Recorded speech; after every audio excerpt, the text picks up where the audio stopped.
So how can you know what to create first when you have a million genius ideas that are all pulling at your excitement and your inspiration? That's what we're going to explore in this video so that we could create more flow for you and you can have more of an effortless time with your manifestation, your creations, your wealth, your abundance, and just have more fun in the process overall. For those of you who don't know, my name is David Lyon, creator of Living Magic, and opening the channel here to support you on your path of spiritual growth, transformation, and inner magic. So without further ado, let's get into the video. Creativity.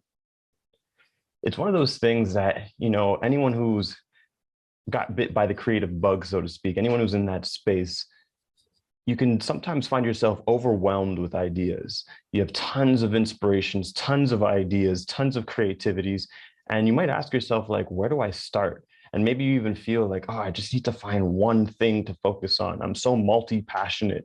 I have to find what's my one passion, what's my one purpose. And that couldn't be further from the truth, which is a good thing, because truthfully, you wouldn't want just one thing to focus on for the rest of your life. It's fun to be able to expand and be infinite. The question is, how do you flow with this? How do you flow with your creativity in such a way that it can be easy and effortless for you as you're dancing with your inspirations? Let's talk about it. So often what people do is when they have a bunch of inspirations, they get this feeling of stuckness, right? They're just like, okay, I have all these inspirations. What do I do with it? Okay, maybe I have to figure this out, or maybe I have to plan this out. I'm going to give you the very simple trick.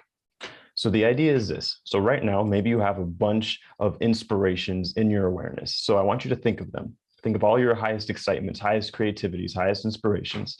And as you think of it, then what I want you to do is I want you to notice which one is the highest inspiration. Regardless of whether or not you think it'll make money, regardless of anything, just what is your highest inspiration of all of them? That you have the greatest degree of ability to act on. So that's a key point. So for example, one of your highest inspirations might be, oh, I want to really make a movie.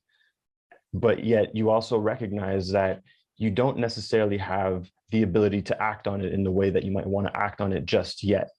But there might be another high inspiration of yours that you do have the wherewithal, you do have the creativity and the wisdom and the genius inside of you to begin to act on. All right, where it requires more so courage than it does other resources.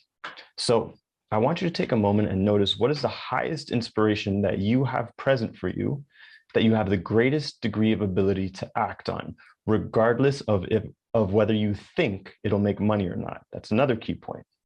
All right, so take a moment, notice it, become aware of it. Cool. And once you become aware of it, I want you to notice that, yes, of course, you're going to have a bunch of other inspirations that are also relevant, that can also make money, that are also dope, or whatever the case is. But here's how the energy mastery works. The idea is you always want to start with the highest inspiration possible and trickle your way down from there, as opposed to working your way up to that highest inspiration. Because what a lot of people do is, they'll have this really big vision, this really high inspiration that maybe even seems scary or impossible or whatever case may be. And so they're like, you know what, I'm going to do this smaller inspiration first that I know I'm capable of, that I know I can do, and I'm going to work my way up to this.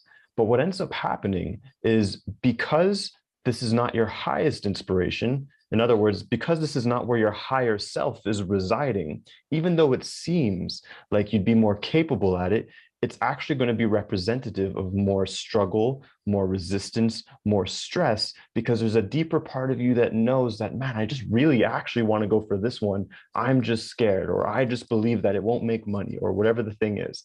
So recognize those are just beliefs. So again, here's another key point.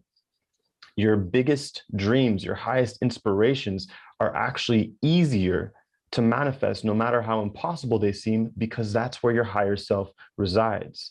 And if that's where your higher self resides, that means that's the vibrational vicinity where there's going to be the most flow, the most synchronicity, the most energy, the most abundance, and it's going to call forth the most of you, most of your potential and your mastery. So the idea is to go towards your highest inspiration. I was having a conversation with a friend the other day, and we were having this conversation. He was telling me, he's like, man, I have so many ideas. I have so many inspirations. I said, cool. I'm like, well, what's your highest inspiration? Which one is the most attractive to you? And he was just like, making music. He was like, hands down, making music. He's like, but I haven't quite figured out, the money part of it yet, so I'm probably going to go for my other inspiration, which is to launch another coaching program.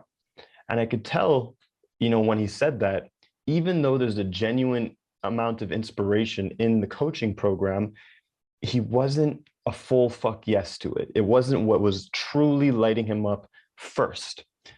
And that's because there was a limiting belief associated to the highest inspiration that if he does that, he'd be wasting time. He doesn't know how to make money. He needs money, so on and so forth.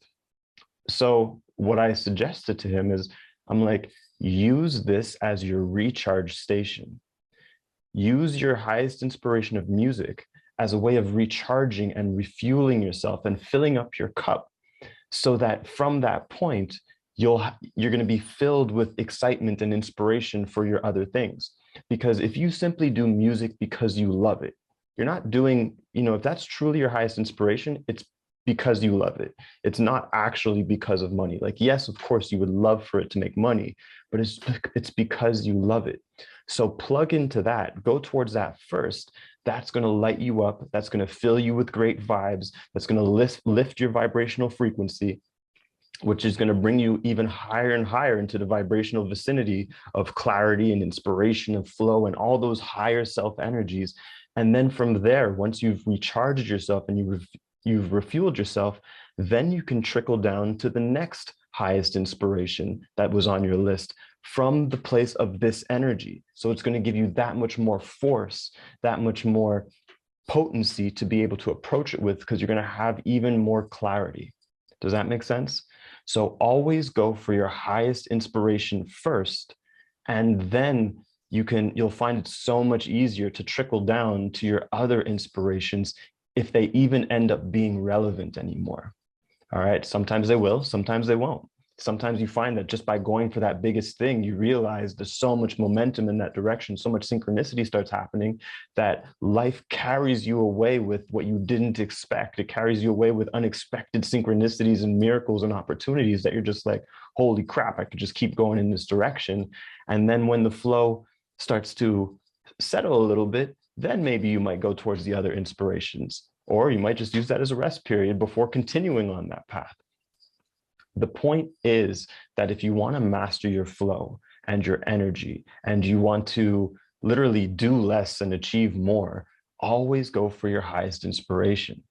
I often use the analogy of Noah's Ark. I love, whether this was a true story or a parable or an anecdote or whatever it was, I love the metaphor that it contains. Because, so as you know, in the story of Noah, he received a vision. He received a message from God that told him, build an ark, build a giant boat. In a time where there was no floods, no rains, it basically made no sense whatever. It was completely illogical to the thinking mind. But he received this high inspiration, this divine inspiration, this divine vision of build an ark, and got lit up towards it. And what he didn't do is he didn't go, okay, I have this vision. It's inspiring. I could tell this is from God. He didn't go, let me go to boat school first. That feels like something I could do more. Let me learn a little bit more about carpentry first. That feels a little bit more doable.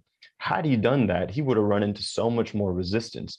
Instead, what did he do? He acted on the highest vision that made no sense, that seemed impossible, and then the whole universe conspired to support him, to synchronize whatever was needed so that he was able to build that boat, the ark, and the rest of the story.